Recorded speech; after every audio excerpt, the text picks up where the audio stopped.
एक मित्र पूछते हैं, सेक्स से मुक्ति के लिए क्या कोई ध्यान विधि उपयोग में लाई जा सकती है? तुम्हें कुछ बातें समझनी होगी। तुम्हें किसी भी चीज से मुक्ति क्यों चाहिए? ये जो किसी भावना, किसी शक्ति, किसी ऊर्जा या किसी आंतरिक दशा से मुक्ति की जो कामनाएं हैं, ये व्यक्ति के भ्रम पर खड़ी हुई हैं, उसके अज्ञान पर खड़ी हुई हैं। और ऐसी बातें उसके भीतर समाज ने और धर्म ने डाली हैं। वास्तविकता यही है कि तुम परम मुक्त हो। तुमको इससे मुक्ति या उससे मुक्ति नहीं चाहिए। इससे मुक्ति और उससे मुक्ति, इस विषय से मुक्ति और उस विषय से मुक्ति, अगर तुम ऐसे चलने की कोशिश करोगे तो ये अंतहीन यात्रा बनेगी। तुमको बस इतना जानना है, अपने स्वभाव में तुम परम मुक्त हो। कोई बंधन कभी रहा ही नहीं। सारे बंधन कल्पना से उपजे हैं, कल्पित हैं, फिक्शनल है। अब ये बात क्यों उठती है सेक्स से मुक्ति? क्योंकि सेक्स को लेकर व्यक्ति, काम वासना को लेकर व्यक्ति बहुत ही उलझन में रहा है। उसकी नैसर्गिकता को, उसकी स्वाभाविकता को समाज और धर्म ने नष्ट कर दिया है। काम वासना या सेक्स तुम्हें निसर्ग ने दिया है, नेचर ने दिया है, कुदरत ने दिया है। कुदरत ही उसका ख्याल करेगी, प्रकृति ही उसका ख्याल करेगी। अस्तित्व ने जो उपहार तुम्हें दिया है, उस उपहार को देखो, समझो, जियो। ये मुक्ति की बात कहां से आती है? क्योंकि तुम्हारे भीतर तमाम तरह के अपराध बोध, तुम्हारे अंदर तमाम तरह की बेचैनियां और दुश्चिंताएं डाल दी गई हैं और वो कंडीशनिंग तुम्हारे ऊपर हावी हो गई है। इसीलिए तुमको काम वासना से मुक्ति की ये अवधारणा पकड़ जाती है। और फिर सेक्स या काम वासना को समझने की जरूरत ज्यादा है।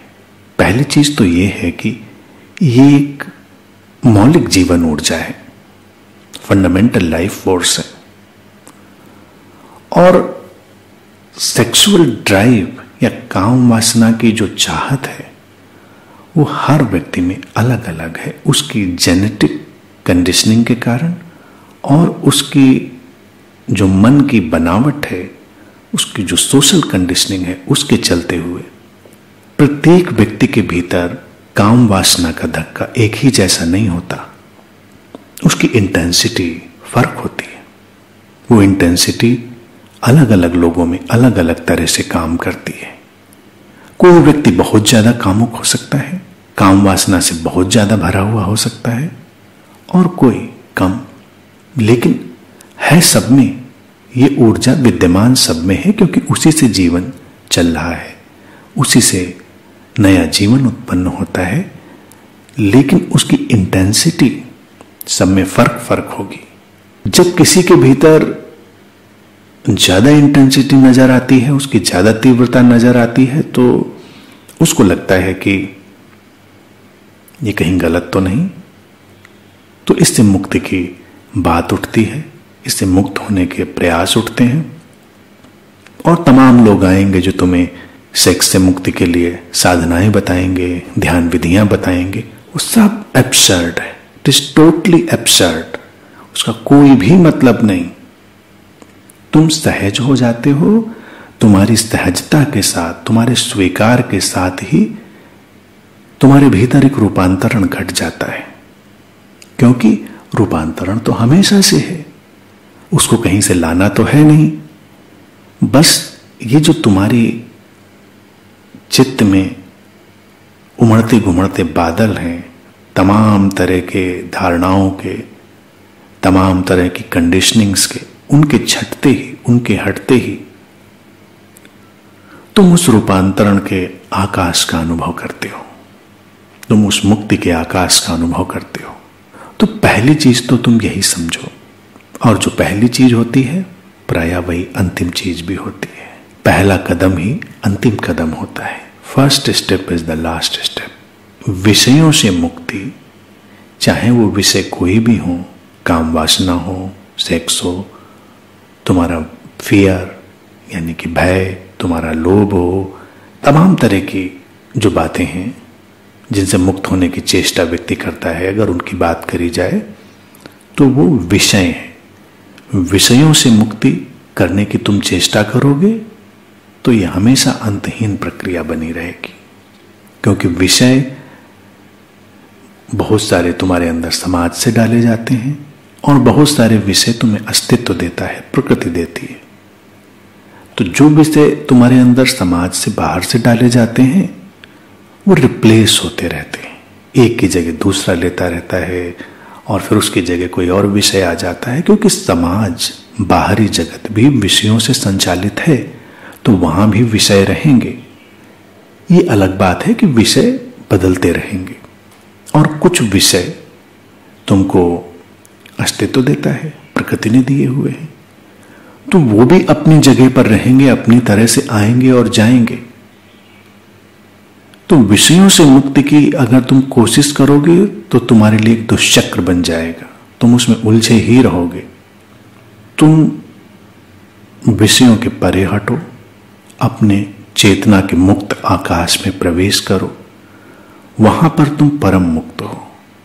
तो मुक्ति की कोई आवश्यकता नहीं, मुक्ति की कोशिश करने की कोई जरूरत नहीं, उसके लिए कोई विधि, उसके लिए कोई उपाय ढूंढने की या प्रयोग करने की उसकी भी जरूरत नहीं। और सेक्सुअल डिजायर जो व्यक्ति के भीतर है, तुम देखोगे वो भी कितनी प्रकृति के साथ चलती हुई है। तुम्हारे अंदर कुछ रसायन, कुछ हार्मोन सक्रिय होते हैं और तुम काम वासना से भरा हुआ अनुभव करते हो। एक दिन फिर वही रसायन, वही हार्मोन विदा हो जाते हैं और तुम काम वासना से मुक्त हो जाते हो। इसमें तुम्हारा प्रयास आवश्यक नहीं है। ये ऐसे ही है जैसे आसमान में बादल आते हैं और जाते हैं, आसमान वहीं पर ठहरा रहता है। तुम्हारे शरीर मन में बहुत सारे उतार चढ़ाव चलते हैं। शरीर मन में एक खास दशा में काम वासना उभरती है और एक खास दशा में विदा हो जाती है, और इसमें अस्तित्व की रुचि है, प्रकृति की रुचि है। काम वासना प्रकृति प्रदत्त है, प्रकृति ने, अस्तित्व ने तुम्हें दी है और इसमें उसी की रुचि है।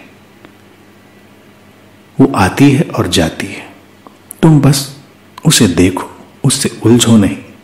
और बस एक छोटी सी बात ध्यान रखो, तो उससे काम वासना से मुक्ति, सेक्स से मुक्ति, क्या तुम्हें तमाम तरह की उलझनों और उलझावों से मुक्ति मिल जाएगी। कि दूसरे से सुख पाने की जो आकांक्षा है उसको होशपूर्वक देखो और उससे हट जाओ। तुम्हें जो भी सुख मिलता है वो तुम्हारे भीतर है, तुम उसकी तलाश करो।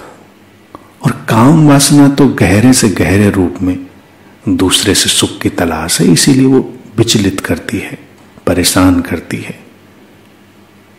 तुम अपने भीतर उतरो, अपने अंतर जगत में, अपने अंतर आकाश में जाओ, अपने स्रोत से जो तुम हमेशा जुड़े हुए हो उसके अनुभव में उतरो, अपने चेतना के आकाश में उड़ान भरो और दूसरे से सुख पाने की सब आकांक्षा छोड़ दो।